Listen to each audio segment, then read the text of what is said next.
देणारं नव्हतं, नंतरही सुख देणारं नाही.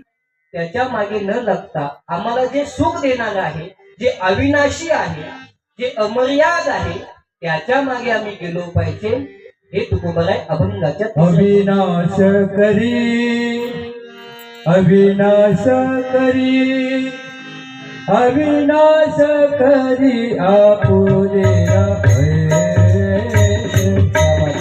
अविनाश करी, अविनाश करी, अविनाश करी आपुले